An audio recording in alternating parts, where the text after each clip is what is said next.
Welcome back to another episode of Women Who Move, the podcast where we sit down with women who are pushing boundaries, building empires, raising families, and showing us that success isn't just one-dimensional. I'm your host, Katrina, and today's guest is someone that I have admired for a really long time. She's the co-CEO and director of Coastal Property Agents, one of the most high-performing, high-vibe real estate companies on the Gold Coast. She's a wife, she's a mum, she's a leader, and she's a definition of do it well and do it with heart. Please welcome Kim Atherton. Hi. Great to be here. I'm actually really excited to have you on. I wanted you since we first started this. And I also, I hope you don't mind, but I want to ask you a few questions that a lot of people wouldn't know about you. You and Dane have run Coastal for how long now? 14 and a half years. Wow. And do you mind me asking, how you guys kind of met and how this vision kind of started? Well, we joked that we had an arranged marriage because our families went to the same church when we were little, and that was when we first met. I don't really have any memories of him. He was in a family of 3 boys. I was in a family of 3 girls. So we really just tried to stay away from each other as much as possible. Yeah. And so that was our childhood. And then as we grew up,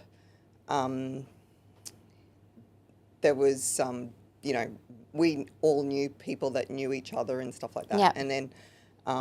so in each other's circles, but not... Yeah, but a pretty big distance circle through those growing up years. Never really hung out or anything like that. But then when our mothers got involved is basically the short story.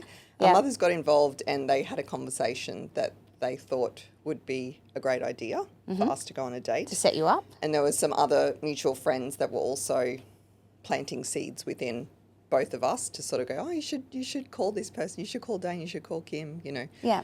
So we feel like there was a lot of people trying to make that happen. And we went on a first date and it wasn't great, but it wasn't bad. It just felt like a real suss out sort of job interview almost. Because you had both, so I guess so many people were setting you guys up and there's a lot of pressure on it. You were like, the expectations would have been... Well, it's just like, why does everyone think this is a good idea? And then we needed to decide if it was a good idea. So the first date was like a job interview at George's Paragon at Century Cove after he'd done an open home at Bayview Tower because he was a real estate agent on the Gold Coast then. And then we had a second date at Three Beans in Broad Beach, which is still around. And we had a coffee date there at like 8 o'clock on a Sunday night. Because it was open till... Yeah, it used to be the only thing that was open late. Yeah, or 24 hours or... And so that was on the Sunday night. And then basically I knew I was in trouble from then on. You were, aww. It was going to be a problem. Love at second date. Yes, second date, yep. I guess as well, like I love that you guys are working with your business partner, like you're being married to your business partner. It just creates a really good kind of level of trust. Did you guys have a discussion before going into the business about your vision of what it was going to be, or how did we go from dating, marriage, kids, let's open a real estate office together? Yeah, when we were newly married, we were there was just always talk. Him and I both worked within real estate, and there was just always talk of him one day doing that. And I was like, okay, that's cool, And then we had a 3-year-old, and I had, we had Max was just born, and so I had 2 under 3. And he was like, now's the time, we're going to do it. And I'm like, what's this we business? Like I was a stay-at-home mum with the kids, and I was very happy. Didn't want anything to change. He was very clear that he really wanted me to be in the business alongside, and I was very self-conscious and very like, I'm literally a stay-at-home mum. I'd been in and around real estate, but I'd never really made a huge career for myself. It was always supporting other people. Yeah. So I do remember this really awkward part where he was like, no, like we are doing this. And I just felt really like, I don't know if this is such a great idea, but, Dane's pretty good at convincing you that it'll be great. And, so I just went along for a bit and felt very imposter syndrome for a really long time. I used to say fake it till you make it like every second of every day because it was just like I just felt not just out of my depth. Yeah. from someone who has worked at the company for 13 years this year, I have certainly never felt that way. I've always felt that, he's definitely, can bring the spark, but you've always brought the heart. Like from personal experience, it's been nice I feel like you complement each other really well in that sense, is that if I want to talk business or I want to be one way, but if I need someone to give me advice or how I'm feeling, I just feel like it's a really safe space. The two of you have created a nice little balance in that. So speaking of that, Coastal is known for its culture. Not just obviously the numbers, the success you guys have had, but it's very much the culture that a lot of the agents in the office talk about. That doesn't just happen overnight. How did you guys start with that? What are some things that you did to create such kind of positive culture in the office? You were juggling babies at the same time. So being a mum, take me back to those times. Being a mum, running a fast-paced business is no small thing. So you've grown a family and a company in parallel. I guess that a lot of people and a lot of women who are listening to this would love to relate. How did you learn to balance motherhood, leadership, but also self-care? Now, the self-care bit we'll just leave for another day because I don't know if I've ever done that well. The word balance has just been something that I've put a different definition on balance. Balance is not 50-50. Balance is the way that I've survived and the way my children have survived and the way that the company has survived me doing all of it, is that I really just had to go towards whatever was required that day or that week. Mm-hmm. So there was some times where I had to be there more for my children for whatever reason, a school reason or a sickness, health situation, or there was times where they needed me more and I stepped into that space. Yeah. And then there was times where my business needed me more and the people within the team needed me more, and my children absolutely were not balanced in those moments. Yeah. But if the only way that I knew that, I just hoped that in the end it was all going to even out or balance out in the end. But there's been times where I have absolutely felt like I've taken my eye off the ball. Of one is not necessarily the way to say it. It's more just like doing what you need to do to keep the balls in the air and to keep everyone in those moments of need. Felt like I was always there. So if the kids really needed me, I was there. Yeah. If work really needed me because there was some huge thing or medium thing going on, I felt like I was there. And that was the way that and I feel like my kids have felt that as well. My kids have definitely felt times where really, I have to sit in the car and be quiet while you're on this phone call for how long? Or, I dropped them at home and went back to work or something like that. It didn't happen lots, but there were times definitely where they probably felt like business was a priority. Yep. But then also I know that there's been times in the company and business where I have absolutely been able to switch off. Done what I've needed to do for my kids. Yeah. I love that. I feel like, leadership comes with, both magic and messy bits. One thing that I love about Coastal, as someone who works there, is that you guys have such a huge, like the number of females versus males, like the quota on that is huge. Yeah. How do you find being, you've just obviously explained the way you kind of juggle it day to day. What's something that you believe that Coastal is obviously attracting a lot of women to the business? What's something that you guys are doing to kind of keep those numbers where they are and to create such a healthy, safe environment for women at Coastal? Like I don't think it's a coincidence that, we have so many high profile female agents working at the company. Yeah, I think this question I was trying to think about the answer to what was reasons or whatever. But I actually thought of Dane's late mother, Susie, a lot when I was reading this question, because Dane grew up in a family where maybe his mum wanted more for herself and for her family. Yeah. His dad was what I would call like a soldier worker, somewhere that just turned up, he did what he was supposed to do, he did it well, but that was enough for him. He stayed in the same company for 30 years, Yeah. Whereas Susie was always someone that was like, where else could I go? What else could I achieve? Yeah.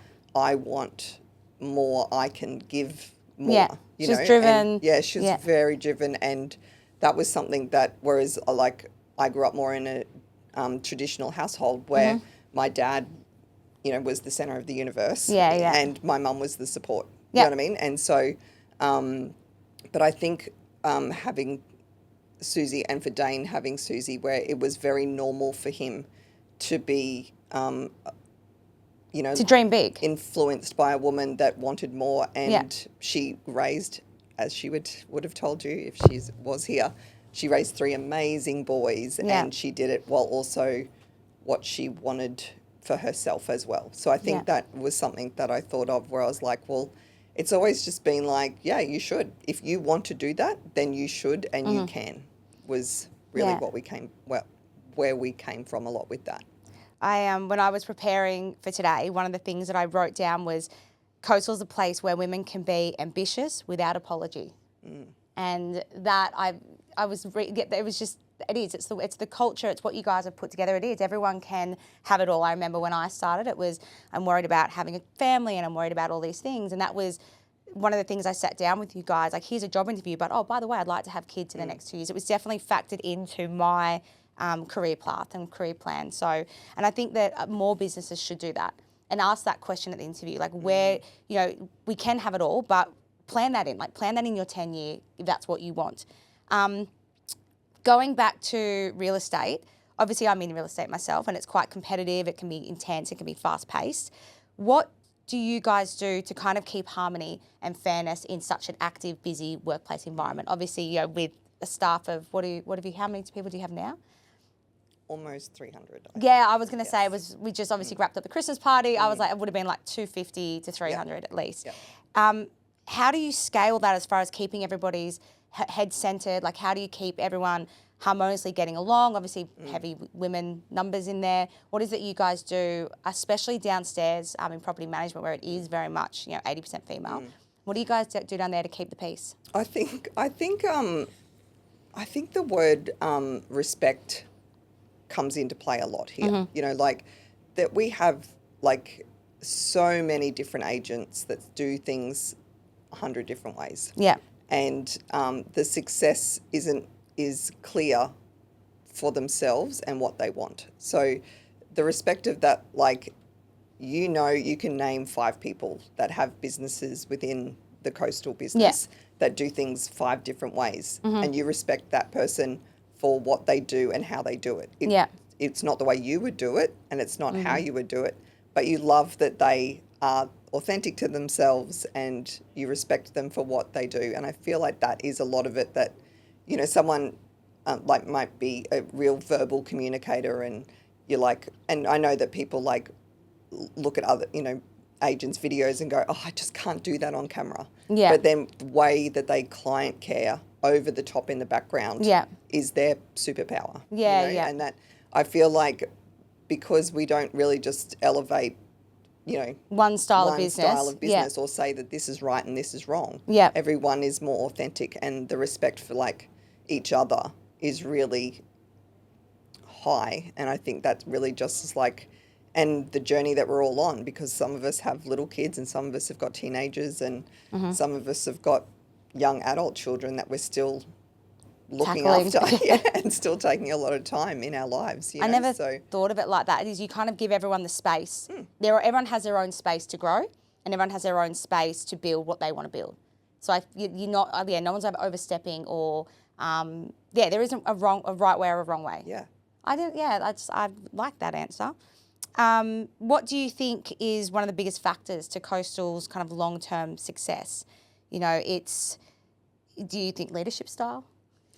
Do you, people, systems, like what do you think has kind of been one, not the only one, but one of the factors that has gotten you guys to the size that you are now, the success that you and Dane have had, recruiting, everything like that? I don't know.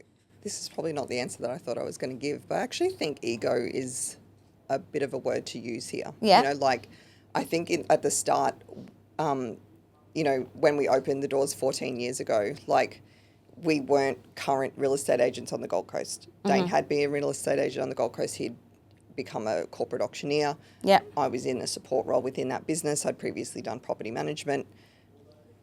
The fact that people joined the business to start with was And did- actually like this huge, like, are you, like we would say, are you sure about this? You know what I mean? Like, Yeah, yeah. are you sure that we didn't feel worthy of the type of people that were joining the business? Yeah. And so we felt like we always had to like do as much as what we could do to support them because they supported us. Yeah. And I still think that, you know, almost 15 years later where people have joined recently and I'm still like, really? Like you thought this was a good idea? Because now we're different. We're bigger. Yeah. And we've got a lot of agents and there's still reasons for people not to want to be at Coastal. And so I think like that level of and also wanting to always be better. Like we've never really been ever felt like we're nailing it. That's you know? that's what Like, I feel like. That's definitely the definitely. answer to that. I feel like you guys are humble, and you've never felt like you've never let the ego. It's probably the most least egotistical. But that's because we know we're fully aware of all of our faults. You know what I mean? And that, you know, that ability to be better is still there, and the ability to be more supportive and and more refined and this and that. Like there's still a list of things that we would you feel love like to do if we could wave a magic wand, but it takes a lot of hard work and it does. You never know. We won't ever get there. No, you guys have to. No. No. We'll never get there. One of my favourite questions that I ask women who come on is who their biggest influences were. I feel like I may potentially know the answer to this, but who's a powerful woman or a strong woman that has influenced your journey over the last 14 years, personally or professionally, and why? Well, you probably won't know my answer because my answer is I just feel, again, like what you said before, every week and every month there's a different story that I'm in awe of within the company. So whether it's someone that has had a sick child and they're still managing to keep their head above water and you want to support them, someone that's been through a relationship breakdown and how hard that is and what they have to put themselves back together in order to keep going, or someone that has just done the biggest deal of their life after never thinking that they would ever be anywhere in that realm. And people that just keep showing up. You know what I mean? Like I have these women where like I walk in to work and I'm like, I feel like I'm dragging my feet to be here because I'm out of energy or, you know, my battery's low or whatever it is. And I just am surrounded by these people that are like supercharged or like I know that they should be tireder than me. You know what I mean? And they're still going. And so I'm like, oh, wow. Like they're just everywhere. So I don't know. I couldn't actually come up with a person. I just felt like.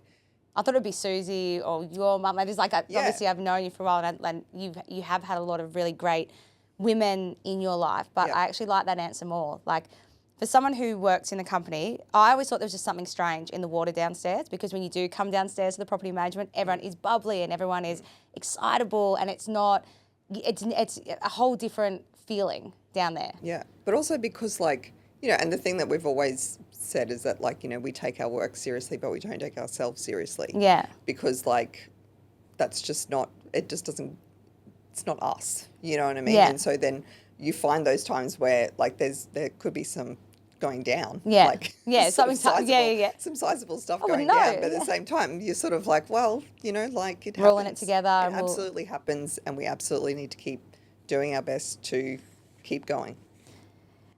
So before we wrap up, there's a few questions that I know that our listeners will kind of want to know. If you could go back and speak to, 15-year-old you, what advice would you give her, or any, female, I guess, starting in the real estate career, whether it be property management, sales, who also want to build a life, have a family, and run a successful business? What advice would you give them?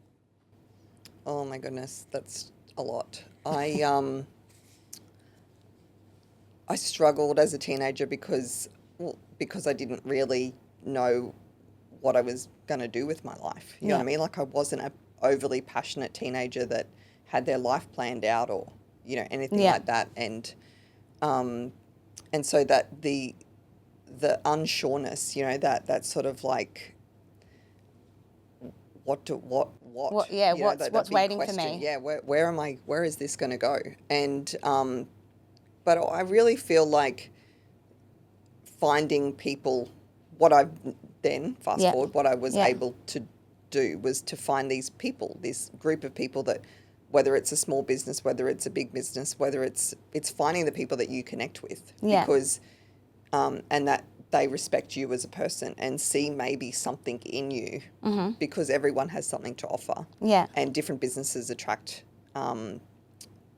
different personalities, and so they really like, you find people and then you go, oh, To bring out people that can bring that yeah, out this in feels you. different. Yeah, This yeah. feels different that I'm in this company now, or it feels different because they've seen something in me that I hadn't seen in myself. Yeah. Or I see people in this business that I want to do in 5 years. Yeah. So this could be the spot for me, and so I think it's that that Surround yourself with the right people. yeah, and keep looking For those people, because yeah. I do think there's more in the world than people give credit for. Yeah. In our industry, there's Yeah. superstars everywhere, but there's superstars for different reasons. Yeah. And finding those people and spending time with those people, and because I started absolutely with an REIQ apprenticeship. Got paid $50 a day in cash Yeah. for like those moments, but I think about that job all the time, and I thought, because my first job in real estate was a small family-owned business. Yeah. And I still think of them all the time.